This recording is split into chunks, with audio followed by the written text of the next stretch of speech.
Hello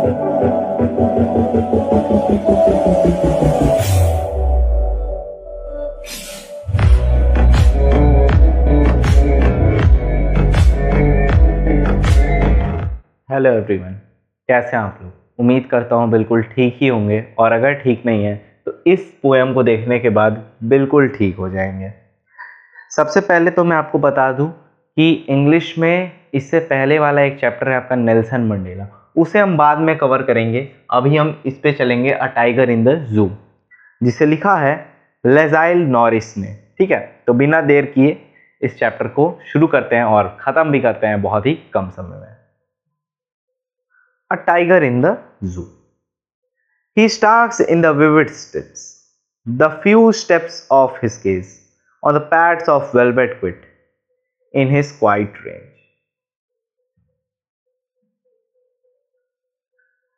बताया जा रहा है कि एक टाइगर है जो कि एक पिंजड़े में बंद है। अब उसमें देखो, पहले स्टैंजा में टाइगर के बारे में बताया गया है, तो मैं यहाँ पे बताता हूँ। आपने देखा होगा किसी भी जानवर के ऊपर कुछ इस टाइप की ब्लैक वाइट स्ट्रिप्स बनी होती हैं। अरे यार, टाइगर पे, ठीक है, नॉर्मल सी बात समझो, टाइगर पे बनी होती हैं। तो वैसे ही बताया जा रहा है कि एक ऐसा जानवर बैठा हुआ है जिसके ऊपर स्ट्रिप्स इस टाइप की बनी हुई हैं, ठीक है, जो कि केज के कुछ दूरी, कुछ स्टेप्स पीछे जाके बैठा हुआ है। On the pads in very quite, बहुत ही शांत तरीके से बैठा हुआ है, और कह सकते हैं in the quiet of rage, गुस्से से बैठा हुआ है। अब गुस्से से क्यों बैठा हुआ है? ऑफ कोर्स भाई, वो पिंजड़े में बंद है। ठीक है, अब देखो, he should the lurking in the shadow, sliding through long grass near the water hole where plump deer pass. Second stanza में बताया जा रहा है कि अगर यही टाइगर कहीं बाहर रहता, मतलब पिंजड़े में नहीं रहता, पहले स्टैंजा में बताया गया कि किस हिसाब से बैठा हुआ है, कैसा दिख रहा है, बहुत ही शांत है, ठीक है। लेकिन अब कह रहा है कि अगर ये टाइगर पिंजड़े में ना होकर कहीं बाहर रहता तो किस हालत में होता।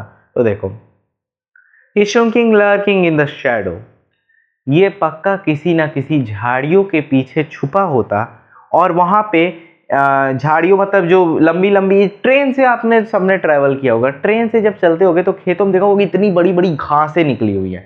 तो ऐसे घासों के पीछे, किसी नदी के पास जाके ऐसे ही घासों के पीछे छुपा होता, और वहां पे किसी डियर के आने का इंतजार कर रहा होता, ताकि वो जल्दी से आए या फिर इसे मैं खाऊं। अब पढ़ते हैं हम third stanza. He should be snaring around houses at a jungle edge, bearing his white fangs, his claws, terrorizing the village. कह रहा है कि ये देखो, अगर मान लो ये जंगल में ना होकर कहीं और रहता तो ये क्या करता ज्यादा से ज्यादा? Styling around the houses to make an angry sound of soling teeth. ठीक है, ये जाकर किसी गांव में जाके लोगों के घरों में घुसता या उनको जाके डराता। ठीक है, अगर ये जंगल में नहीं रहता तो।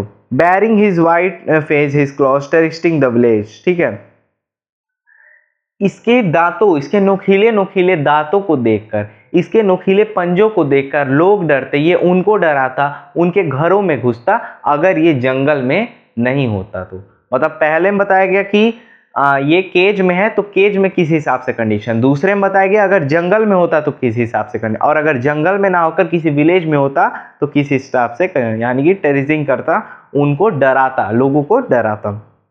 अब ये फिर से केज में आ गया है। But he is locked in a constrained cell. He is strained behind bars, stalking the length of cage, ignoring visitors. अब ये जो है ना, ये ना तो बाहर है ना, अगर मतलब ये बता रहा है इस पोयम में कि अगर ये बाहर रहता तो किस किस कंडीशन में रहता, छुपकर डियर का इंतजार करता, नहीं तो जाके लोगों को डराता। लेकिन अभी ये एक सेल में बंद है, एक केज में बंद है, इसकी जो पावर है वो बार्स के पीछे है। बार्स के पीछे का मतलब पिंजड़े के पीछे है, ये कुछ नहीं कर सकता, ये मजबूर है। इनफैक्ट वो कर भी क्या रहा है, तो केज में बंद होने के बाद इग्नोरिंग विजिटर्स, जो लोग इसको देखने आए हैं कि अरे देखो देखो यार टाइगर, तो ये उनको भी इग्नोर कर रहा है।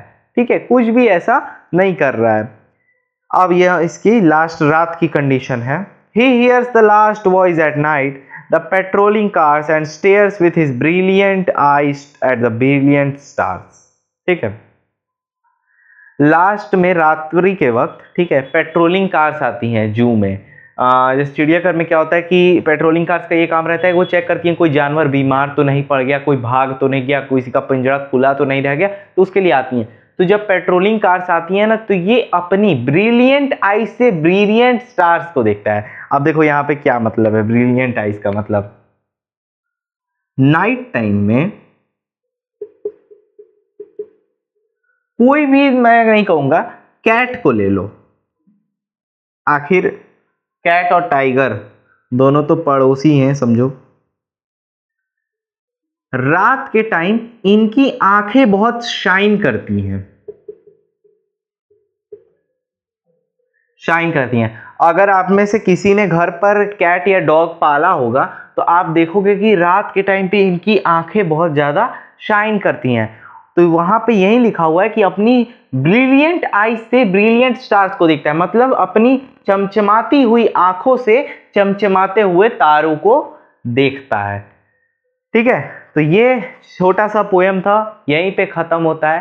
देखो इस पोयम में लेविस नॉरिस ने यही बताया कि एक टाइगर की कंडीशंस कैसी होती है, मतलब वो ज़्यादा क्या करता है, अगर वो जंगल में रहे तो कैसा होता है, क्या करता है, कहीं अगर गांव में चल जाए तो वो क्या करता है, केज के पीछे रहे तो क्या करता है, कितना परेशान रहता है, रात के समय वो यही सब सोचता है। तो ये एक टाइगर के कंडीशन पर एक पोयम थी, बहुत प्यारी सी, जो कि आई होप आपको समझ में आई होगी। ठीक है, तो यहाँ पे ये लेक्चर भी होता है ख़त्म, a tiger in the zoo. ठीक है, सिलेबस बहुत ही फास्ट तरीके से अब मैं लेके चल रहा हूँ। ठीक है, तो आपका सिलेबस बहुत से जल्द ख़त्म हो जाएगा। फिलहाल हम मिलेंगे नेक्स्ट वीडियो में नेक्स्ट लेवल एक्सप्लेनेशंस के साथ। तब तक के लिए जय हिंद, और हाँ, चैनल को सब्सक्राइब कर देना।